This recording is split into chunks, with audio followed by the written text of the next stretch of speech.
1. And welcome back. I forgot to do the countdown thing, but we're back. That's all right. Episode number 78 of Raise the Banner podcast. We're back as usual. Your three co-hosts, Zach Brewitt, Benny Ball Game Darth, showing off a new look today. Myself, Matt Couture. And that's where we're going to start. Ben is in his Yellow City Connect Red Sox jersey. He is repping New England in a Market Basket brown paper bag. Ben, I think it's like self-explanatory here. We have to give you the floor first. What are your thoughts on the Boston Red Sox? They fall again today to make that 2 extra inning losses in a row to the Milwaukee Brewers. Where's your head at? I mean, I know where it's at, but just go ahead. It's in this paper bag because I don't want to show my face. The face on the bag says it all. It's a little bit of sadness with a lot of angry eyebrows. If the Red Sox can find, if there's a way to lose a game, the Red Sox will figure out how to do it. That seems to be the theme of the week. Just finding weird ways to lose games. It's kind of infuriating at this point. I understand that they went up against a pretty decent pitcher in Freddie Peralta, but I'm kind of at a loss for words at this point. Not sure where it begins, where it ends, but it's becoming infuriating at this point. I did see something on X today that since Chris Sale struck out Manny Machado to end the 2018 World Series, big shocker, the Red Sox have 464 wins and 464 losses. This team is legitimately a 500 ball club over the last, call it 19, 21, 22, 23, 24, call it 6 seasons. The 5.5 seasons, I realized the 2020 season was abridged due to COVID. But between that and we're 57, 58 games into the year, so a little bit more than 5.5 seasons since that moment worth of games, and they are 500 on the dot. It's pretty sad. I think I've slipped into madness more so than just being willing to ride the wave. Yeah, first of all, my question is: are you wearing this the whole Red Sox segment just for the rant? Is this whole episode thing? No, it's pretty hot in this bag. It's pretty hot in my house. So I'm gonna take this off momentarily. All right. I think I did prove the point. So maybe soon. I think at this point, we went into the season with the Red Sox feeling confident that they could be contenders. To their benefit, the AL East is not what it was last year. Not what it was last year. Not even close. So they're still not far off. What's that say? Ironically, it says here's to feeling good all the time, and maybe this is what it's going to take because the Red Sox don't make me feel good. Yeah, they're in trouble. The matter of the fact is they got multiple injuries to the lineup. They can't hit if their life depend on it. They got Costas who's out for the year. They got Bregman who's seemingly going to be out at least a month or so. Feels like more than that. Yeah, Mayer is now up. We'll see what happens with that. But they are struggling to score runs. They're struggling to finish games. They're struggling to win close games.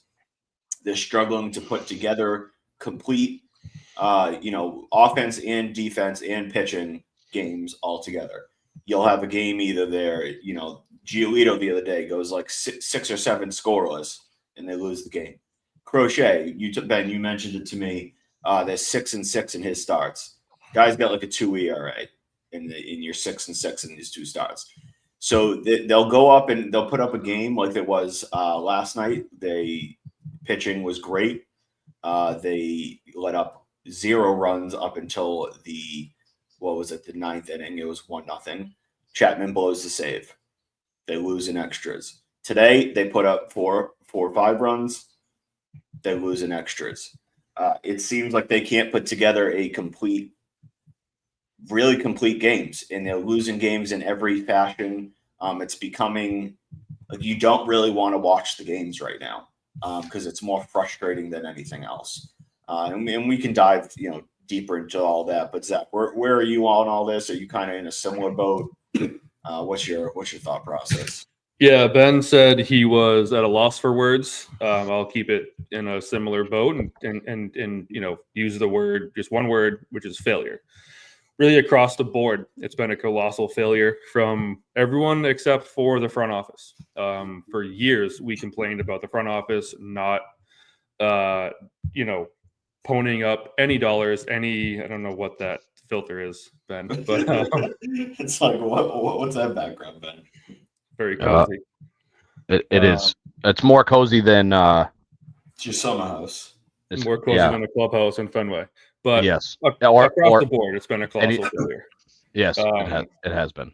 Yeah. So and it really began from the offseason when Devers was complaining about not playing first base because he wanted to play third, not being a DH, he wanted to play third. Cora's strong suit was supposedly being a player's manager. That has been the detriment, I think, of this season so far. Liam Hendricks came out and was outspoken about him not getting enough reps, not getting enough outings. Comes out, gives up a grand slam to lose the game. Like nothing has been going right for this team, and I think again it's been a failure across the board from the players. From Alex Cora came on a couple of weeks ago and said that Cora's on the hot seat. I don't know if it is reality or not, but he absolutely should be. He has made a number of bad moves as a manager. The drive line thing has been a colossal failure thus far, and Andrew Bailey's pitching guru-ness, if you will, has also worn off. So there's really nothing to point to at this point in the season that tells you it's everything's been good. Marcelo Meyer's been good, but it's been 3 games, whatever it's been. So the word of the day of this podcast is failure. A couple weeks ago, it was ass. This is now failure. Well, yeah. I mean, we post Celtics, there was ass for the Sox, then it was failure for the Celtics, and now we're continuing the failure. A trend that I don't really like continuing when it comes to crossing Boston sports. No. But the matter of fact is they're in deep shit. And there continues to be, they made one move. They brought up Mayer, which I think is 100% the correct move. Mm-hmm. They finally made that decision. The other decision, though, kind of still sits there, and that is that Roman Anthony continues to waste away in AAA. We talked about, I went on a rant. You guys know I'm usually a pretty optimistic person. I went on a rant a couple weeks ago about, does this team actually prioritize winning? No. And until Roman Anthony is on this roster and playing every day, I don't think that you can tell me they do. Because he is very, very, very clear-cut, a top 9 healthy player for this team right now.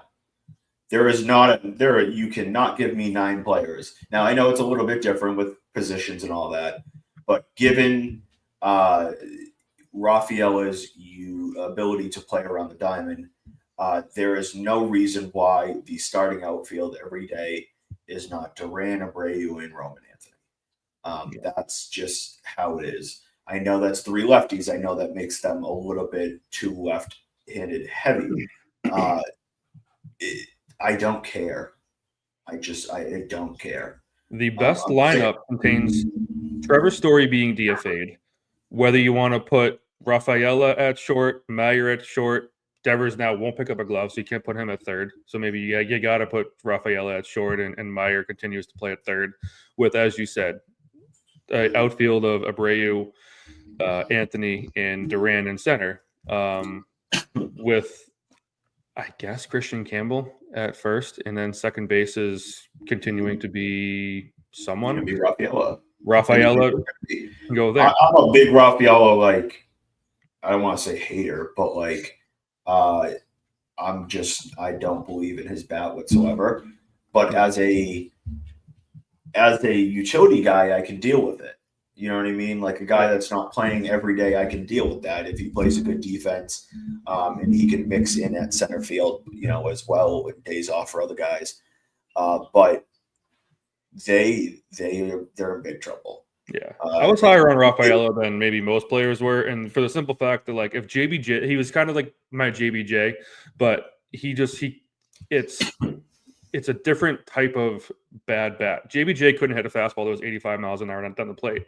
Rafaela can't lay off a curveball down and away to save his life. It's like the undisciplinedness and the dumbness on the base paths that just infuriates me about Rafaela. And I was higher on him. The struggle with this situation is, I would say in theory he's better than JBJ. It's not that Rafaela is bad in terms of a general baseball player. No. He's not great, but with his defense, it's the fact that they have just better options. That's really it all comes down to. If they didn't have Anthony and they had a weak outfield, like no one would be making these comments because he would be one. If he was a top 3 outfield, we wouldn't be complaining about this. But the fact is, it's very clear that they have a top 3 outfield. That does not include Rafaela. And that doesn't even include when we talk about like a Ref Snyder who smashes lefties. You know what I mean? So you could put Ref Snyder and you go with those 3 as your main outfielders, and you can mix Ref Snyder in there versus lefties with Abreu, with Anthony, with Duran. Like you could give them days off. Again, you can give Rafaela, a mix out there too. But Rafaela should not be a full-time outfielder. And I know that's tough because he's a great defensive center fielder, but that's just, they need hitting. Just the nature of where we desperately need to put runs on the board.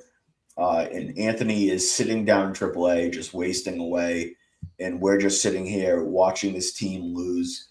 Tough game, extra inning loss, 1-0 loss, 3-1 loss.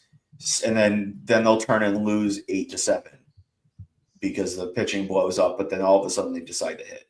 And then Story, I want the guy to work out as much as the next guy, but it's not.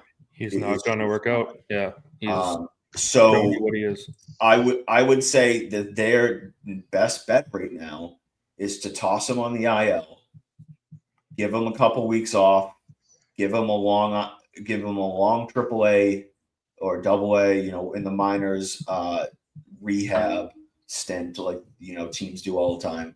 Let him try to figure it out, and in the meantime, Mayer can be your starting shortstop, or Rafaela can be your starting shortstop, and Mayer could be at third. That is your best bet. You can bring up a guy like Vaughn Grissom, who is probably he's going to be a better hitter than Story right now. That's just the fact of it. Sogard, again, he's been a better hitter than Story. So again, this all goes back to my biggest question is, are the Red Sox trying their best to win baseball games? And the answer is no. It's just not. They're not. But how could they be trying to win their best baseball games when for the past 5 years under Cora, except for 2021, it's been a culture of just losing. He came back in 2018 or 2019 after they won in 2018, choked away, what should have been a great season. And 2020 happened after he got caught cheating, and then a good year in 2021, and then it's been 3 straight years of the basement. So it's just been everyone's come up and they've been groomed and they've been brought up in the system of failing. So no one cares about winning anymore. And it's just dude, at what point has there been what point are we going to make a full-on culture change? And it starts at the top, really. But if Breslow is going to make a move, which I don't think he's ultimately going to, I think Cora is a lot of blame gets put on Breslow. I don't. I think that, what did we want this offseason? No, we I'm not wanted blaming it Breslow at our- all. I think No, I know you're not, but I'm just Yeah. like I've seen a lot of like pressure on Breslow, but like I really don't put much blame unless he's the one like truly holding Anthony back. That's one thing. But like we wanted them to go get an ace, and what did they do? They went and got an ace. We wanted them to sign a right-handed bat in the middle of the order. What did they do? They went and got that. Like he filled their biggest needs. everything we asked for, And- he went what and- he did. Yeah, and so it really comes down to just like the performance on the baseball field, and that goes into, and that can be my next question, you guys, is like who deserves the most blame here? Are we putting it on the players that like they just need to be better? Are we throwing it on the hitting coach? Are we throwing it on Andrew Bailey, the pitching coach? Are we throwing it on Cora?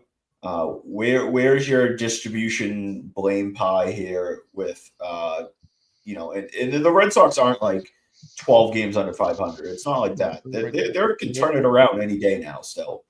But they should be better, maybe 5 to 7 games at least better. But who's to blame right now in you guys' eyes of why they are where they are right now?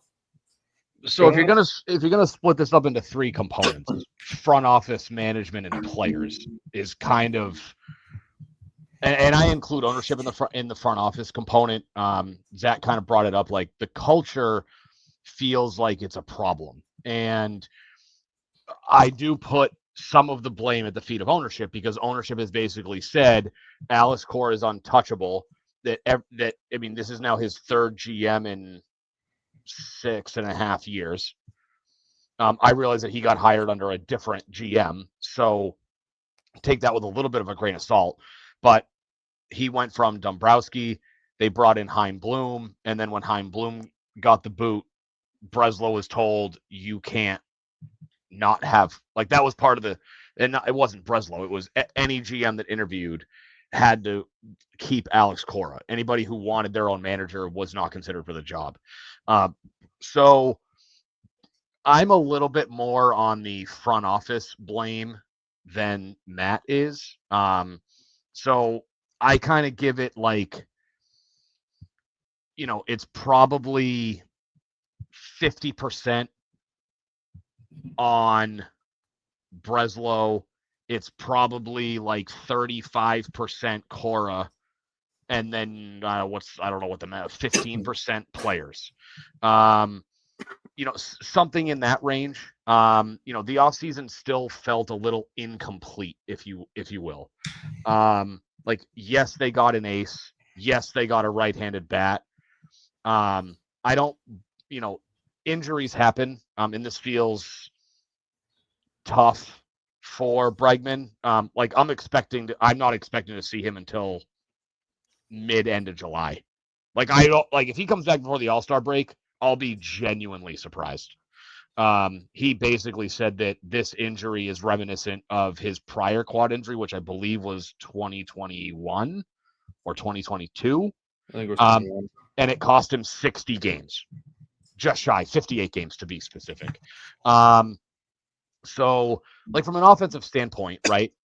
I feel like this is it's a lack of depth behind the stars. So Bregman was cooking with gas in the beginning of the season. Evers obviously got off to a ridiculously crazy, atrocious start. But, and I messaged this to Matt today, I was listening to the last Section 10, which came out, what's today? Wednesday? Came out on Sunday. And on his current pace, Rafael Devers is on pace for only the second seat player in the last 15 years to have 35 or more home runs and 140 or more RBIs in the same season. The only other player was Aaron Judge, 2022. I think that was his 62 homer season. So to me, it's a lack of depth, and that's more of a front office problem than it is a managerial issue. And not to say that Cora doesn't deserve blame, because allegedly Alex Cora's best asset is that he's a player's coach, player's manager. And to me, he doesn't really feel like a guy who has the pulse of his team where his players are willing to do what's necessary for the team. And that's very reminiscent. And that's heavily at the feet of Rafael Devers, a guy who I get he's probably being a little bit petty because of how the offseason went, where, yes, the prior regime promised him things that the new regime did not honor. Like, he should have gotten over that. But the whole comments of, oh, well, they told me to put my glove away. I'm a DH, so I'm not going to play. I'm not going to play first. Well, and now that Bregman's out with a quad injury, like, I don't know. They haven't really gone back there. So who knows? But that's where I feel like Cora gets the blame. It doesn't feel like he has a pulse on the team. The complete mismanagement of the bullpen, I think, speaks to, I don't think his in-game decision-making has been very good. And I'd really have to do a deep dive into see if that's a chronic problem or if that's a 2025 Red Sox issue. Because the bullpen kind of sort of isn't that much different than last year. Obviously they add Chapman. Hendricks comes back from his injury. Chris Martin is gone, but the bullpen otherwise is relatively unchanged. Like, they swapped out Chris Martin and Kenley Jansen for Aroldis Chapman and Liam Hendricks. But otherwise it's relatively the same. It's Whitlock, it's Slayton, it's Weissert, Bernardino. Like, all those guys were here last year. So, I think it's more of like he doesn't manage the bullpen correctly. I mean, and I don't necessarily think that that's 100% on him, because you have guys like Brian Bayo who hasn't pitched 5+ innings in what feels like dating back to last year. Like, when was the last time Brian Bayo got you into the 5th inning, let alone through 4 innings, let alone through 5? I'd have to look at the box score. I didn't check today, but I know going into today, he hadn't gone more than 5 innings since the end of 2024. So players need to play. But the reason that I'm still a little bit on Breslow is that, yes, he added Garrett Crochet and then they extended him. He gets all the credit in the world for that. It was a great trade. It's what they needed. And then they paid the guy. But the problem is you're 6-6 in his 12 starts, despite the fact that he's pitching like a Cy Young Award winner at this point, through this point in the season. But they have nothing behind him in the rotation. Tanner Houck has been worse than second half Tanner Houck last year, which is almost unfathomable. Like, how that's even possible is mind-boggling. But they're getting Walker Buehler was decent up until the point of his injury. And then, of course, he gets thrown out of the game. I don't remember what he did. I don't think he was that special in his last start. But then, the back end of the rotation isn't doing anything. So, yeah, the bullpen's being mismanaged, but he's needed to ask the bullpen to pitch 5+ innings, what feels like 4 out of 5 games, because Garrett Crochet is the only guy that can get into the 6th and the 7th inning, whereas anybody else can't do it. Players need to play, but I think that it's more of I'm probably 60-40 blame front office versus Cora, but I think that the needle's starting to move more where it's yeah, this is the team you have, Cora, but your job is to win games with what you have. Yeah, I want to back up or maybe walk back a comment that I made before of not fully blaming Breslow. I don't blame him for the roster that's been put together. I mean, yeah, a little bit incomplete. Even at the end of signing Bregman, there was still that feeling of we need another right-handed bat. Into the comment, Matt, that you just pulled up, probably half the reason they called up Campbell instead of Roman Anthony, despite Roman Anthony being more healthy, was they needed a right-handed bat. So I get that part, but where I guess I agree more so with the numbers in terms of what Ben said in terms of 60-40 Breslow / front office, which is the mindset of the team. He's the one who has brought in, Andrew Bailey, his, as I mentioned before, his pitching style, his pitching sort of mindset of no fastballs, only breaking balls. People have caught on to that, and they haven't changed it. Slayton is a shell of himself. Hendricks is pumping fastballs down the pipe. Everybody outside of Chapman you're kind of holding your breath and expecting the worst. Whitlock they did the same thing to him that they did did to Daniel Bard back in the day. They tried to make him a starter and completely ruined him, and now he's a shell of himself as well. You know, the players are who they are. You can't really blame them for needing to be better than they are. They are who they are. David Hamilton is who he is. You think in terms of the depth, that's a Cora and a front office decision together. Like Cora has held on to these guys who are nowhere near as good as they need to be because he's too much of a player's manager. You know, the driveline thing is feels like it's Breslow's thing. That's been a colossal failure at this point. They lead the league in strikeouts by far. Like it's just this mindset has been wrong and it hasn't worked. It's been a failure. Going back to the word of the day. Yes, Cora has absolutely messed up the bullpen at times. It feels like every time there's a player's dispute, it's him taking the player's side and being too lenient there. Rafael Devers, number one, him continuing to hang on to David Hamilton and Romy Gonzalez when you have Vaughn Grissom and players who are better down in the minors. But I think it starts at the top. Cora can only really do what Breslow and front office allow him to do and put in front of him. So, yeah, I think it's 60-40, 65-35 Breslow because he's the one who's putting these foundational pieces in place for Cora to then go and execute on. And without those, as I mentioned, driveline, without Andrew Bailey and his cultural shift of the bullpen and pitching staff, you have to wonder what it would look like if Cora had his way. But again, Cora's had the same problems for 5 years, so we're kind of in this space of we know who you are, and to your point, Ben, it's time to go execute. The excuses are run up. We're tired of it. Cora and the players can bitch all they want about wanting starters and right-handed bats and power bats and this and that. Well, Breslow got it for you, and John Henry paid up finally. So now you, as you said, have to go play and perform, and you play the cards. Part of it for me is when I talk about like them putting their best foot forward, is players within their own lineup in their own organization that's just simply not getting enough time. They finally pulled the plug on Tanner Houck and put him on the IL, but like there is no question about it that going forward, the rotation should be Crochet, Bayo, Giolito, Buehler, and Fitz. Those are your best 5 pitchers right now. What they do with Hunter Dobbins is up to them. If they want to put him back in the minors, if they want to keep him in the bullpen, that's an option. When Tanner Houck returns, I mean, you can maybe try to one more shot in the rotation, but I would be putting him back in the bullpen. I always felt like the best version of himself is in the bullpen. He has shined at times as a starter. We saw that last year for the first half of the season, but that's just it. I mean, we're back to square one with him of what is he for this team, and I think that is more likely in the bullpen, and he's not going to be happy about that. But that's just the truth of it. So again, is Cora going to say, we're going to do what's best for this team?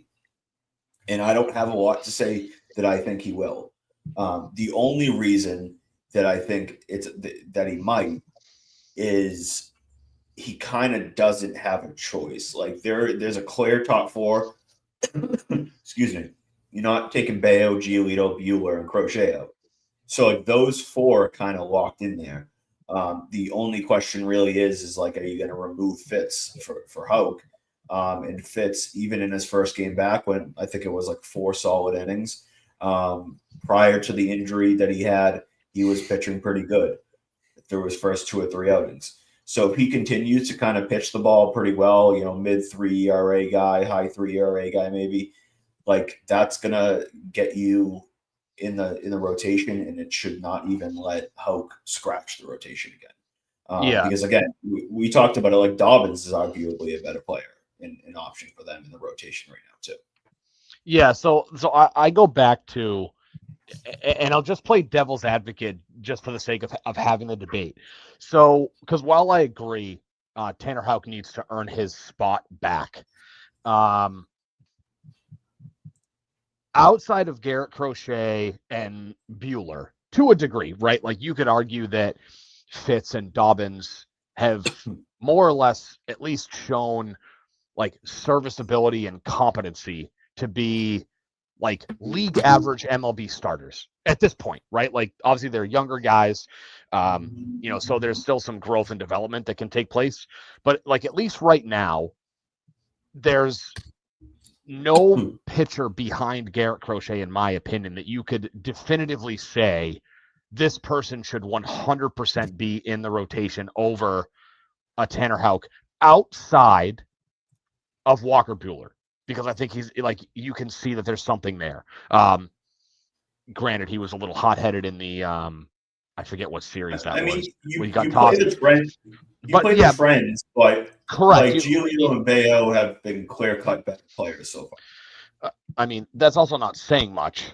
Because, yeah. I mean, if Bayo's a mid-4 guy and Houck becomes a low-4 guy, then we're in a different conversation. But so you look at like today. So I mean, I brought up I just happened to bring up Brian Bayo's stats. So he's gone 1, 2, 3, 4, 5 consecutive starts where he has not gotten through the 5th inning.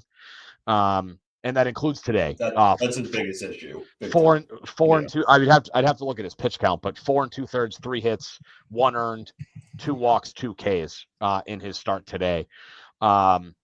He doesn't give up a ton of runs, but the problem is he doesn't go deep into ball games. So like I look at it and say that, should Houck go to the bullpen to start? 100%. He's probably your first guy to go to a spot start if, Giolito, can't go for any particular reason, he eats some bad chicken, gets sick, like whatever, right? Arm goes south, who knows? But I look at it and think that like this kind of goes back to the depth piece, right? And this is kind of twofold. So I had sent this picture to Matt and he was like, we'll definitely talk about this. So this is offense specifically, but if you want to talk about like the lack of depth, which this goes back to my whole complaint about Breslow's approach to filling out the roster. This was the Red Sox starting lineup today against the Brewers. You had Duran leading off, Devers second. Fine. That's basically been the only constant of the entire season. Then you have Abreu third, Mayer hitting cleanup, Sogard, Story, Hamilton, Wong, and Cedon Rafaela. Like Rafaela's been your number 9 hitter all year. But like that lineup, like the word that I used with Matt earlier was putrid. And this to me is like, that's the lack of depth that I was talking about. Now, granted, like nobody really thought that Tristan Casas was going to bang knees with a first baseman running down to first base and tear his patellar tendon and be done for the year. Hard to predict that Alex Bregman was going to tweak his quad. I forget what it was, run into first base, like however he tweaked it. Trevor Story got off to a great start. Like I have his splits pulled up here. So first half versus second. Oh, well, it's all first half, but like if you go early in the season, so 30 games between March and April, 5 homers, 16 RBIs, stole 6 bases. He hit 260. Like that's probably a fair stat line for a guy like Trevor Story at Fenway at this point in his career. It's pretty much what he was when we signed him outside of Coors Field too. Like that's just average, it's par for the course for him. Yeah. Which is good. We'll take it. So, but then the calendar flips over to May. Now he played 30 games between those 2 months. In 22 games in May, which, obviously the end of the month is coming up on Saturday, so he's not going to get to 30 games. But in that same time frame, he has 1 home run, 9 RBIs.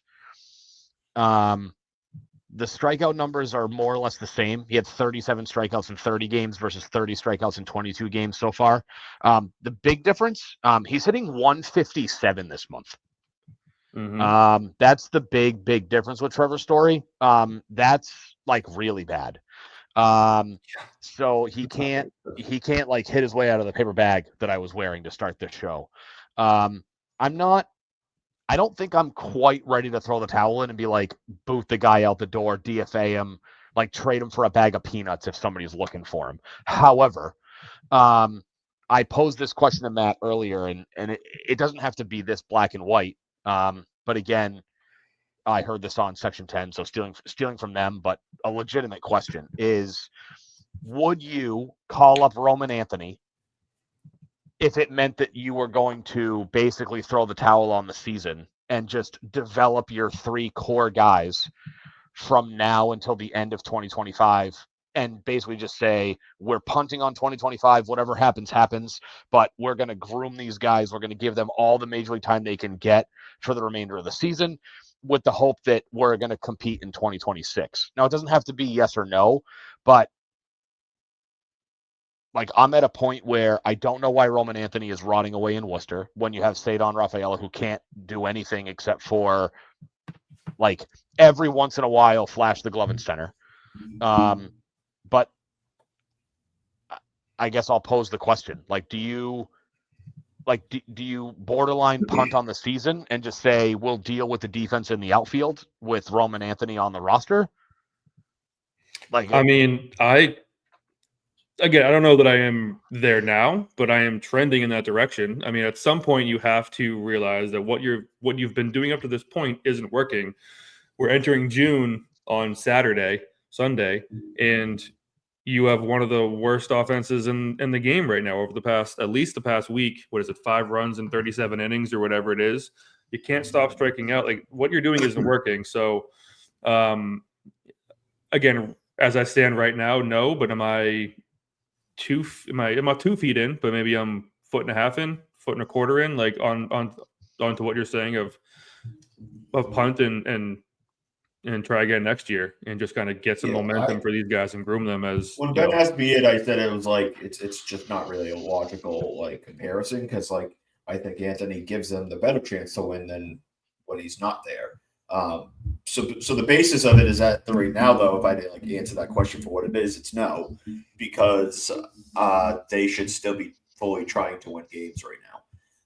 If mid-July or early July comes and they're still hovering at this spot, like maybe, yeah, like you were kind of saying, Zach, like you're close to it. Like maybe at that point you would say yes to this question.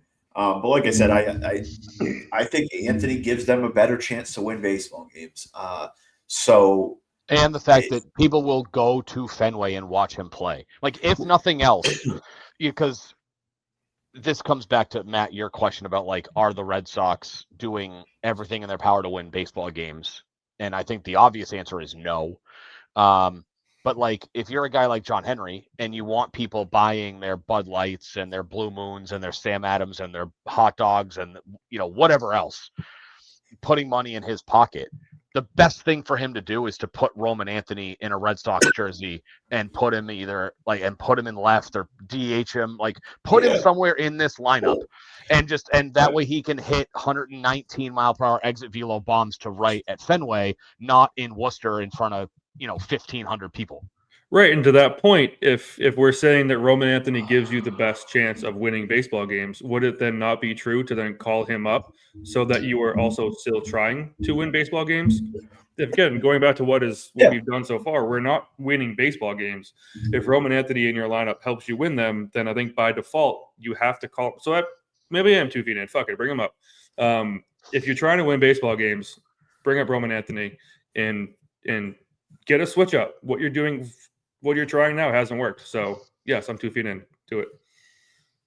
Yeah, I'm more than willing to bring him up. And like you said, Ben, like you bring another level of attractiveness. And now the attendance at the Sox game, I think, has been relatively solid this year. But you add Anthony to the mix, and now, like, I mean, I could say personally, like, I would have an extra desire to go to a game because I want to go see the young guys play. Right? You want to go see Anthony and Mayer and Campbell play. And so there is really no explanation that's logical. And Breslow came out today and gave you the cliche, GM explanation of, there's still things we're trying to work with him, blah, blah, blah, blah, blah. It's like, no, you're lying to me. give me like the legit reason why. I think he'll be up within the next couple weeks, but he should have been up a month ago. Red 3, Sox 4 weeks stats put out the tweet, I think it was last night, maybe 2 nights ago, about like them wanting to, and this is all based around service time manipulation. If they think he's going to finish first or second in Rookie of the Year voting, they're trying to wait as long as they possibly can so that he can't do that, so that he gets an extra but that's year. like August. Yeah, but like, unless if they think that he would then take time. Like, I think there's some truth to what he's saying. I don't think they're going to wait till Yeah, the because very it's end, about but- Rookie of the Year. So if a team wins Rookie of the Year, a player on their team, they get an extra draft pick. So Yeah. if you bring up all 3 guys now, yeah, there's a good chance that one of them wins Rookie of the Year, but you lose out on that chance of maybe one this year and one next year. Well, what he was saying yeah, too like- wasn't draft pick. It was like if they finish first or second, that counts as a year of service time, versus if they like wait. There was some way of doing it too, where like if they place that high up. I'm not sure. It's a I don't know. year. Maybe I thought that like they've already passed that threshold of service time. There's like so many at bats for service time, but again, Yeah. like that's not my like concern right now. Like it's just not.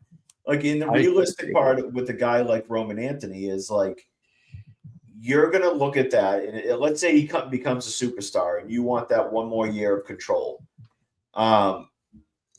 It doesn't matter if you have that one more year control because you're going to need to pay him regardless. And if you're not going to pay him, you're going to end up trading him. So, like, yeah, you could hold on to him one extra year if that's really like that 6 years down the road. But like, if he's a star, you're going to either be paying him regardless, and it's just a year sooner, or you're going to be trading him regardless, and it'll be a year sooner. Which, like, yeah, ideally you hold on to him for as long as possible, but like when he's clear cut, you're basically losing out on a year right now for a year down the road. Like what are we doing here? No, You've got a really good team. You're wasting a talented roster in numerous different ways. Like it's time to step the F up and bring it up and put your best foot forward to try to win baseball games. And I'm sick and effing tired of watching this team throw out guys like Toro and Sogard and Rafaela and David Hamilton into the lineups when you got a guy like Roman Anthony sitting down in AAA. Yeah, they have far too much A guy talent. like Vaughn Grissom is better. They have far too much talent in the organization to put out a 4A ball club every single year. This was the first year that I was like excited about Red Sox, and then Comcast made me have to pay up to go to the next tier, and I almost did it, and I'm happy I didn't because I would have been pissed if I had to watch this team every year by paying more. But yeah, I agree with you. I think like the service time manipulation stuff I've never agreed with. I do think it's just you're trading 1 year now when you could use it versus another year that you're going to most likely Some of buy them out are anyway. like you hold on to them for like if you hold on to them like 2 weeks into the season. Like I remember the Cubs did that with Chris Bryant. Like that's whatever. That's fine. But like if you're just letting a guy waste away in AAA all year. Yeah, like what the Cubs did with Chris Bryant is kind of what I thought they would do with Roman Anthony. And like I forget what the number is. It's like 100. I think it's 145. No, it's 170 days, like on the major league roster. There's like 180 some odd days of a season, and there's a threshold where your arbitration clock, your service time clock, doesn't start if you spend. It's like less than 170 or 160 days on the full major league season on the major league roster. Like they're well beyond it at this point. Like it's basically like the season starts end of March now. So it's like second or third week in April, depending on how the calendar works out, where like once you pass that, if you call somebody up, they won't be on the roster for enough days that they'll start their service and arbitration clock. So like at this point, they're either one of two things is happening. Either Breslow is like, why waste a year of service time on a team that we aren't confident is going to win, and on a team that he'll get consistent playing time. So like there's that component. The other component, which is pure speculation, regardless of where you fall on this, is we've clearly seen that Cora has an odd propensity to keeping Duran in left. He doesn't want to put Duran in center for one reason or another. So it's, does Breslow want to call up Roman Anthony? And Alex Cora is like, well, Duran's our left fielder and Weiler's in right, and Anthony's not a center fielder. So what do you want me to do with him? Tell Cora to shut up and deal with it. Which like, that's the weird part. That's like, not to go back to the whole, like, where do you put blame? But like, that's where I have a hard time drawing the line, is like, who's actually saying no to Roman Anthony being in a Red Sox uniform? Is it Breslow because he doesn't want to waste the time, because he doesn't believe in the team? He knows Bregman's going to be out for a while. There's no depth. They don't think they're going to compete. So why bother? But at the same, or is it that Cora's like, well, I'm not going to play him consistently because he's a corner outfielder and I have my corner outfielder. So like, where do you want me to play him? Like, who really knows? I think, there's certainly some contention there. And obviously we can tell that Alex Cora is in better favor with ownership than the GM, or whatever you want to call the GM, the chief baseball officer. We've seen that they prefer Cora to somebody else. So it's hard in that respect. But you look at Roman Anthony in 48 games in AAA, he has 8 homers, 39 RBIs. He's walking almost 20% of the time. That's absurd. But David Hamilton is David Hamilton. So his K rate is also 19.8%. Matt, you're I guess Zach, you are too. But with you guys being the younger non-millennials of the group, I don't know Whoa. I think I am I'm a millennial too. What year were you born? 93. Oh, you might be millennial. 97 is the start of the You're next definitely generation. you are definitely not a millennial. You were like born Millennial.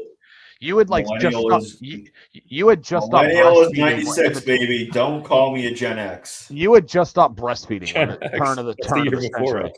That's irrelevant. Yeah, Gen X is whatever. But anyway, so I don't know what ISO stands for, but his isolation batting average is 209. I don't know. Again, I don't know what that number is, but you're looking at a guy who's hitting 320. His on base is 452. Like, his OPS is well over 900. And like, I don't know what more he has to do to prove that he's worthy of facing major league pitching on a team that, I don't know what the stat is now, but going into today, they had scored like 20 runs in the last 5 or 6 games. So what's that? They scored 5 runs in 37 innings. So like, that's not good. No, it's not. It's horrific. Like there's prep high school teams that could probably score 5 runs in 37 innings at the major league level. He Devers had 5 RBIs and he had 4 RBIs in one swing on Friday. Like, it's stupid. It just, I mean, granted, he's under contract. It just feels like they're wasting an opportunity.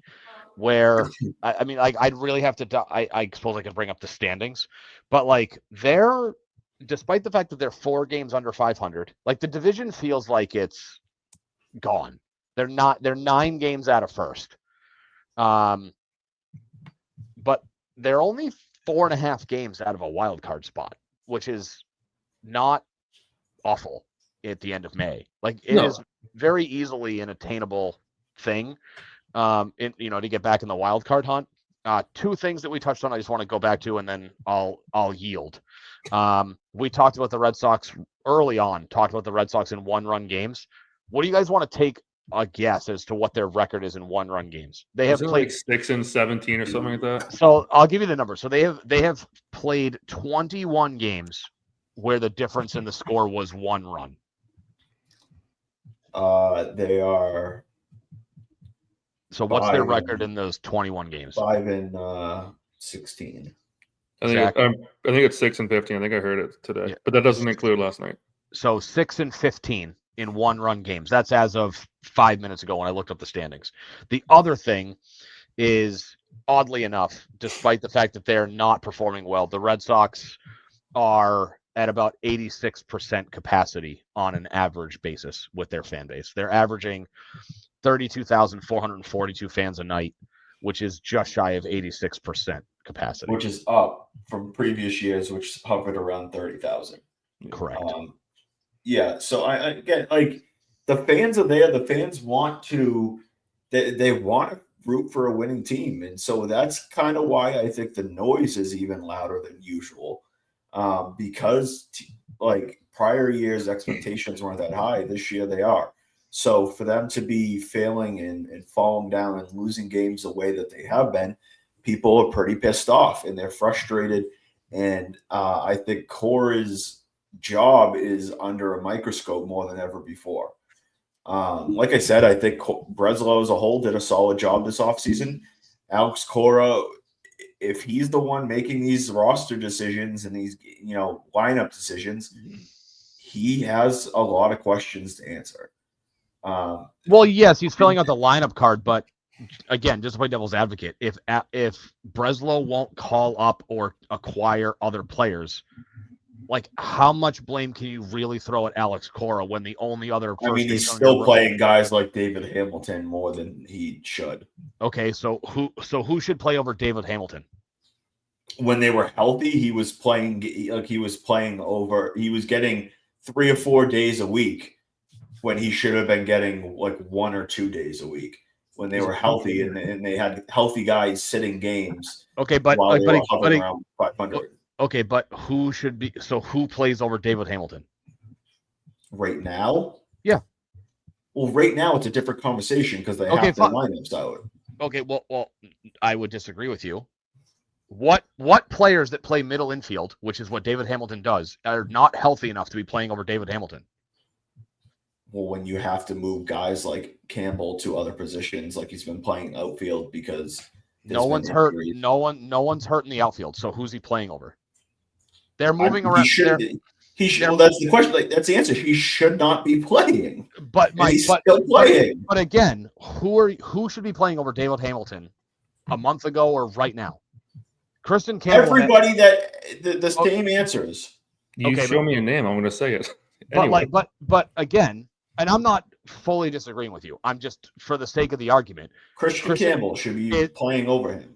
Okay, Christian Campbell, as of right now, is. I don't give a shit. Like, if he's been struggling. So you would rather Christian Campbell, who can't hit a beach ball with a boat paddle, over David Hamilton? David Hamilton, other than a very brief, solid stretch, has been ass all year. He had like a pretty solid 2-week stretch that boosted up his numbers a little bit. Prior to that, he was batting like 185. He should be used as a pinch runner solely. Sure, but what I'm saying though is that I would agree. Like, Christian Campbell should be playing second base. I was like, if you average 5-6 games a week, he should be playing 4 or 5 of them at second base. Hamilton should be a once to twice a week player guy. I would agree. He was playing 3 to 4 to 5 days a week for a lot of the season.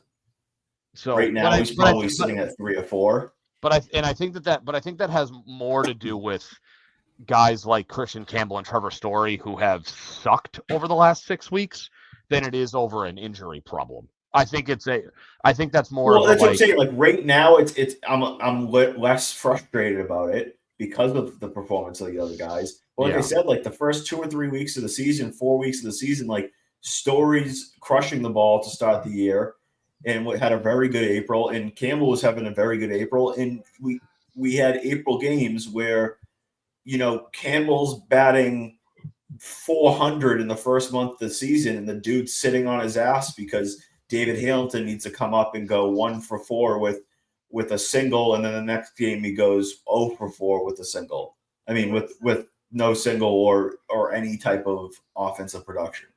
And isn't that when Cora said that they needed bats? Like, was his excuse for it, to keep them warm? He literally said we're trying to get everybody at bats because everyone was questioning that. Guys like Anthony Roman, guys like oh God, the guy with the mustache, Ben, that we had, Romy Gonzalez. I was having a mind blank of his name. Romy Gonzalez and David Hamilton were like, they were playing like 3 or 4 days a week in the first month of the season. Mm-hmm. And it's like, I get it's early in the season, you want to get everybody going and stuff like that, but like they literally sat guys like Story, who was playing very well, and Campbell, who was playing very well. Bregman got extra days off back at that point. Abreu wasn't playing versus a lot of lefties early, like the first few weeks of the season. And it was like, dude, like, what are we doing right now? It's Cora being too much of a player's manager. The fact is, like, we can talk about their disappointment over the last month or so, and that's true. But if they didn't do that over the first month of the season and they won an extra 2 to 3 games, right now we would be feeling slightly different, right? Like, and we know, oh, it's a 162 game season. Like, we got to play the long game. Like, people say that, but like, if you cost yourself 2 or 3 games, you know what's probably going to happen at the end of the year? You miss the playoffs because of 2 or 3 games.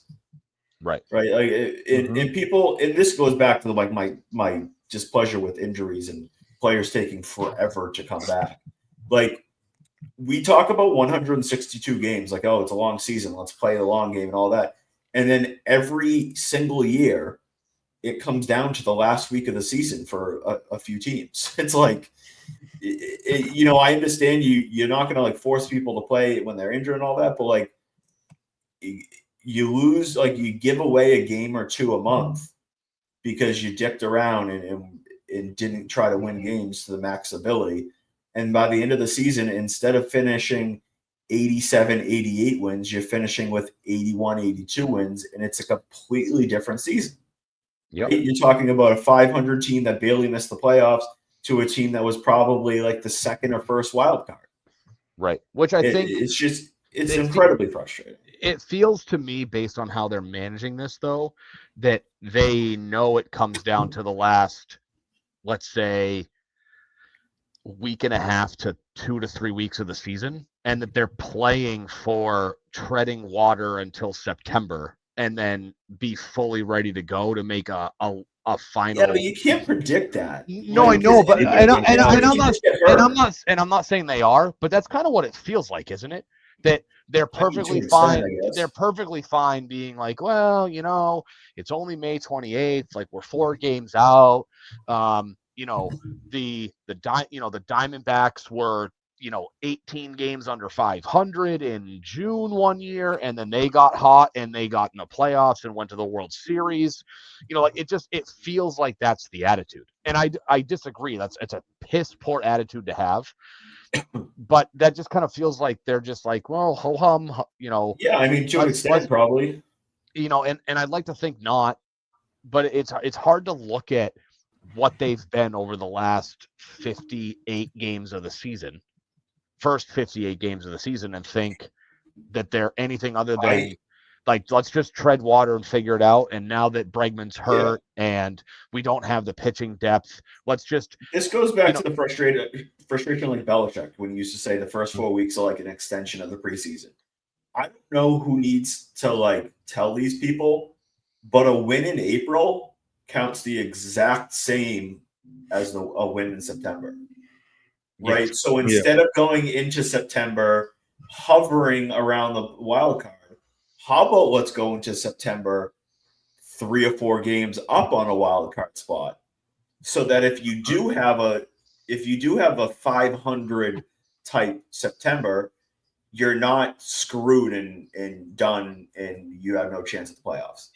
Well, again, it should be the mentality, considering how poorly Cora's teams have performed at the back half of the year. That should absolutely be the mindset. Going in is win as many games as you possibly can. Maybe steal a few that you probably shouldn't win in the beginning of the year, April, May.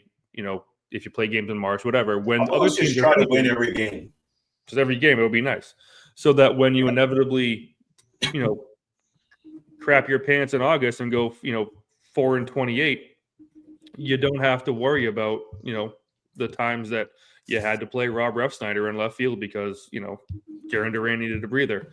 I totally agree with you. I think that Cora, and I don't know if it's Cora's thing or if it's the full team mindset, but the mentality of, oh, we'll just get him next time is such a bad loser mentality, and I can't stand it any longer. It's frustrating. Yep. All right. That's enough Red Sox. I do want to give us 10, 15 minutes here. And I guess I'll just ask a pretty basic question. Is Stephon Diggs doing pink cocaine? Like, No. No. Um, Cardi B might be, but I don't think he is. yeah, I don't know. I mean, I might not be able to say that word. Pink candy. Pink? Cotton Oh. candy. I was like, you can't say pink? Like, that's weird. Pink cotton candy. Too. I didn't know what he was saying. You've definitely said worse on here, Matt. But I digress. It feels like My wife goes, "What are you doing?" it feels like I don't know if you guys heard Vrabel's comments from earlier today. Yeah. They asked him about Diggs, and he basically said that like he's only going to talk about the players that are there, which like is when I heard that I was like, does Bill Belichick have like a thing in his ear and he's just feeding Mike Vrabel some talking points? But the thing about Diggs, like Vrabel seemed a little bit kind of nonchalant about it. Not nonchalant. He seemed like, this is the voluntary component of our offseason. Like Diggs, obviously, he's still rehabbing a torn ACL from 2024. And by all indications, he's on track to be ready to go for week 1. So who really knows where he's at in his rehab process? Like there's the piece about, every player is going to recover different. They have a different off-season like recovery program with respect, not recovery, but like rehab program. Like his recovery is going to respond based on how he's rehabbing the issue. I don't really read too much into him not being. You muted yourself somehow, Ben, but yeah, I think the way that Vrabel handled it was perfect. Like, you're not going to talk about the players that are here. We'll handle it internally. Very Bill Belichickian. I agree. And he didn't like kind of make a bigger deal than it needed to be. I think the way Vrabel went about it was great. Diggs, again, it is OTAs. It's voluntary. Doesn't have to be there. Would be nice if he was, but yeah, no, I think. Again, if there was a way to handle it, that was the way to do it. And it's certainly, it tells the team, don't do it. Like there's a way to handle yourself on and off the field. Handle it with professionalism. He's basically telling Diggs that he, isn't happy with what happened, but we're going to handle it internally and go from there. So yeah, I think that the way he handled it was fine, but I don't think he's actually doing anything. I don't know what that was in his hand. No, I mean, Yeah. I don't know what the hell that was that Diggs had. It might have been the cotton candy. Nice way to say it. Pink sugar. I don't know. Crystals. But it's not a good look either way. He's obviously not at OTAs. I would have liked to see him there. Truth be told, like in terms of prep for the season and all that, like him being there or not doesn't matter in that sense. Like he'll be ready. He'll know the offense. I'm not worried about that stuff. Mm-hmm. But I would have liked to see him there for, as a veteran leader, if that's what you're going to try to sell yourself on, and be a guy that's, going to be a leader in the wide receiver room. That's a very young room. And so for him to not show up at OTAs is, a little bit disappointing. I would have liked to see him there. But in terms of this actual, like what the question I asked is, it might be, but I don't think this is going to be a story of much of anything. No, and he's been at OTAs. He's just not there. He wasn't there this week. Like he was there last week. Yeah. So it like this to me feels more like a. I don't want to say lack of something going on. So here's a story to drum something up versus anything else. And I don't know. I don't know if it's like a quote unquote like a load management, but this is probably just part of his rehab process where, it's a little bit of light work, take some time off, give time for the knee to like get its strength back, like get back to where it needs to be. I think he was back today, like practicing on the field. Yeah, I saw videos on Twitter. Oh, really? Okay, because I know that during Vrabel's press conference, they were asking him about his absence. So I assumed he just wasn't there again today. In terms of the actual substance conversation, like I don't think that they could prove anything either way, right? No. And speaking of that, I don't know if Rad's listening right now, but he just put Diggs on the trade block in one of my leagues. But like, I don't think they could prove anything. Like, they can't prove that was that, you know what I mean, type of thing. Mhm. So I don't think anything will come of it legally, like within the league and stuff like that. But like I said, I would have liked to just see him there. So it's frustrating that he's not.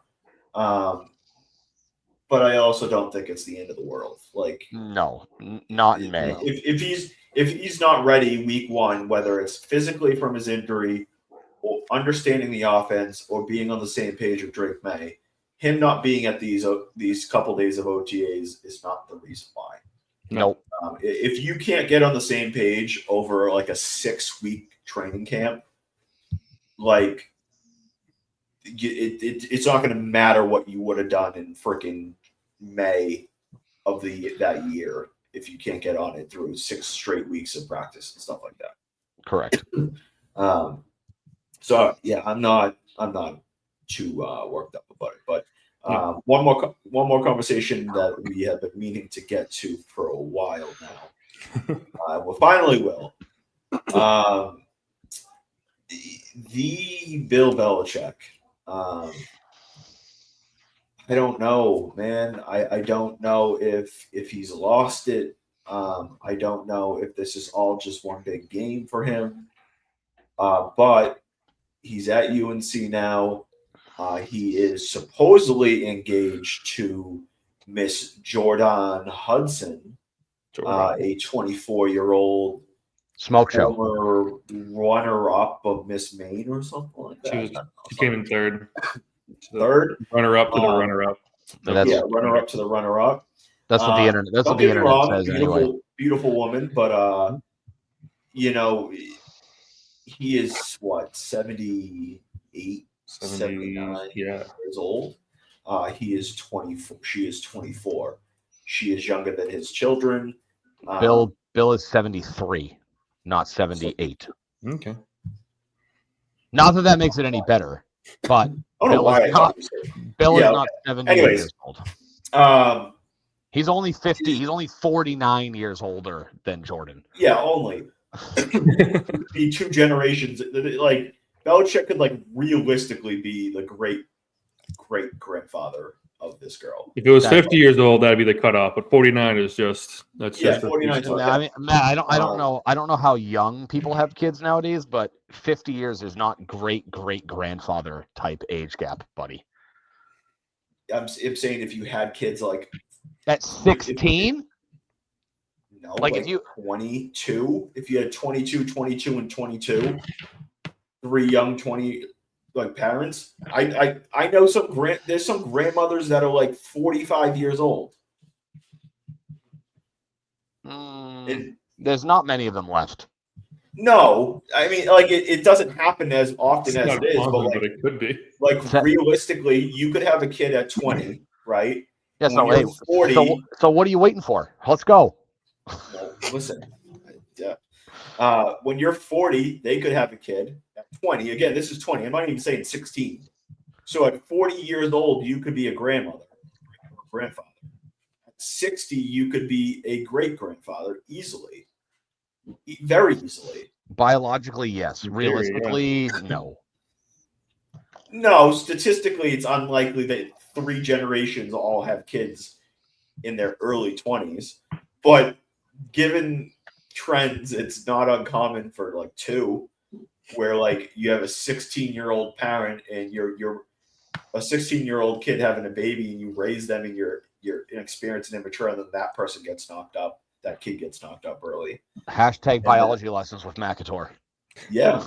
Like I said, there was a girl that I grew up with in high school that in the great American town of Drake, Massachusetts.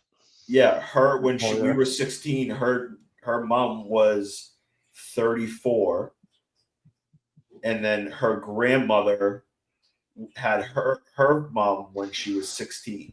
Sounds like poor life. So her grandmother was 50, and had 50-year-old grandmother with a 16-year-old granddaughter. So there you go. That's a How old was her mom? poor life choices. That's what. I'm not. I don't know. I think that they might have had. I mean, at that point, that generation, they had him young. Yeah, true. That is true too. So like the grandmother, the great grandmother might have been even pretty young. But anyways, the all-time Bill Belichick. We got off track. Bill Belichick has Bill Belichick's great granddaughter, aka his wife. Yeah. Supposedly, so the story came out that Linda Holiday was part of an event. Jordan Hudson showed up to said event. Linda And Linda was furious and got Jordan kicked out of said event. I believe, unconfirmed, but I believe Linda Holiday is still living in a Bill Belichick owned home down in Nantucket. I thought you were going to say. I thought you were going to stop at living. Not that she was living in his house. I was like, oh, where are you going with this, buddy? And on top of that, there's conversations that if we talked about the video, the ring camera video that we saw a couple of years back. Oh, that Bill was from shirtless wandering out of somebody's trailer. That was from an Airbnb supposedly. Could have been Jordan's Airbnb. Yeah, and Pablo Torre, I think his name is. He's kind of like a around the horn guy that we knew from ESPN. For some reason, he has decided to just like spearhead this entire thing, and has decided to kind of go to war with the Belichick family and all that. So he's been diving deep into this. There's a lot of conversations of how long and when do they start dating. It's been as soon as maybe when she was 19, which is just flat out ridiculous. He had to wait for her to be legally old enough to drink. Well, the conversation was that they started dating in the beginning of 2021. I went to a Falcons game down in Atlanta, Patriots-Falcons game in November or October of 2021, and Linda Holiday was there with Belichick. So that's where I think the time frame started overlapping, and I think that they eventually probably split soon after that. But anyways, I mean, basic question is has Belichick lost it? Like, what's going on? I think it makes him a massive hypocrite. For the past 30 years, 25 years, all it's been is no distractions, ignore the noise, ego at the door, and no publicity, do what's best for the team. Like everything that he is not right now. So for him to be doing all this and then to have that CBS interview where she's running the show and he's just like looking at her, it's a complete distraction. Like he would cut himself if he was his own coach at this point. So I think it's a complete like hypocritical thing for him to do, especially if he's going to go into UNC, which by the way, if that even sticks, we'll have to wait and see. But for him to come and try to recruit, players to his team and say no distractions, ego at the door, head down, no publicity, whatever, and then have this chick running around as if like this whole thing is blowing up. It doesn't look good. Like I said, he would cut himself, and it just makes it.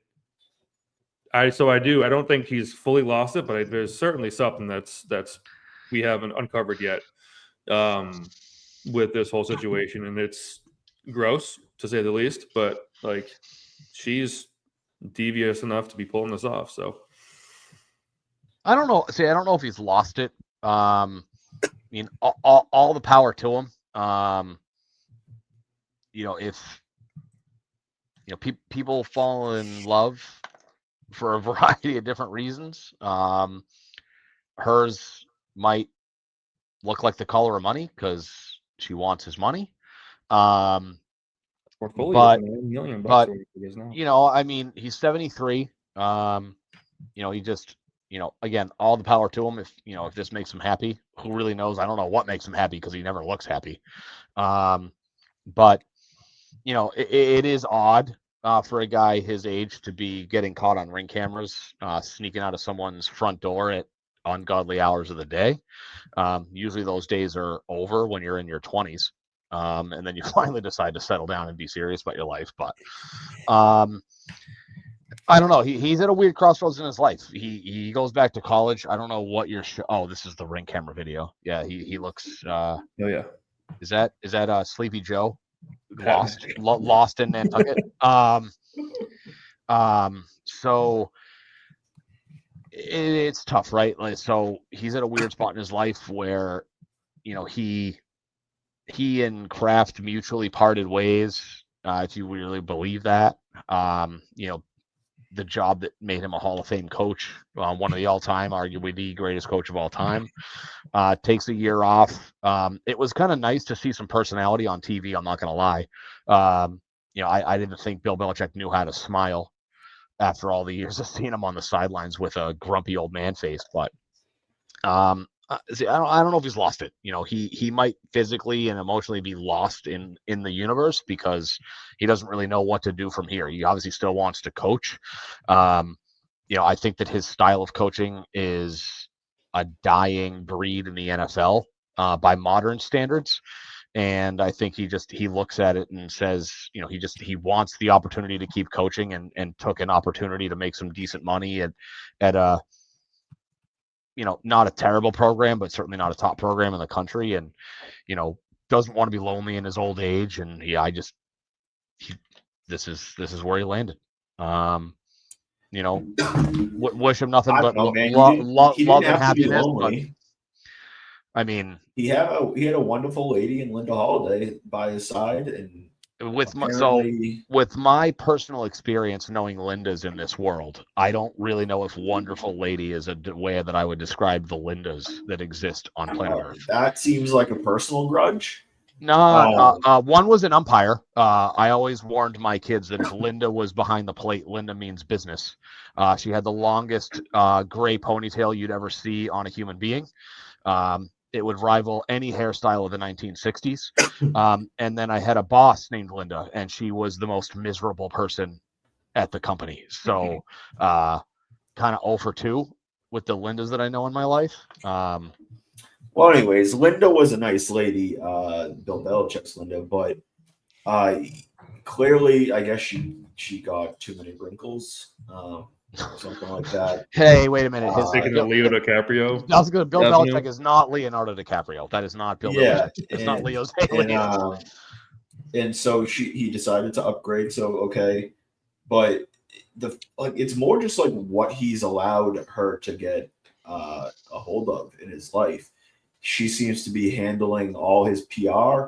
Seems to be handling like all his day-to-day management and all that type of stuff. And she has like essentially taken control of this guy's life. Like the dude that for 20 plus years here was like king of the castle, leaves the castle and immediately gets like his ass taken to the cleaners by this chick that, excuse me, that just immediately took over like huge parts of his life. I guess in theory she could have been doing a lot more of this in New England and we just didn't know. But big picture, like it's a really rough look. His kids are probably looking at this saying, like, what is going on? Like, what my inheritance money going down the drain?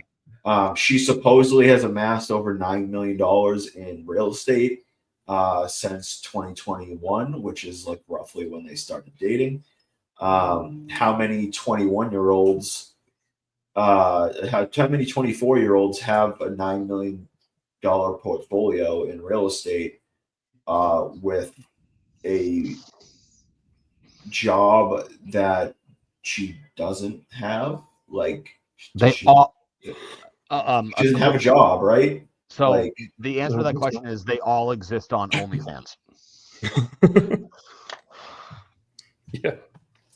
Yeah. And so like the question is like, you know, there's not the question. The answer is she got all this money from one spot, and it's Bill Belichick's wallet. Bill Belichick's wallet. And so, you know, this dude is just handing out millions of dollars. And if I'm his kids, I'm like, you know, not that I'm chasing the inheritance, but like, what are you doing?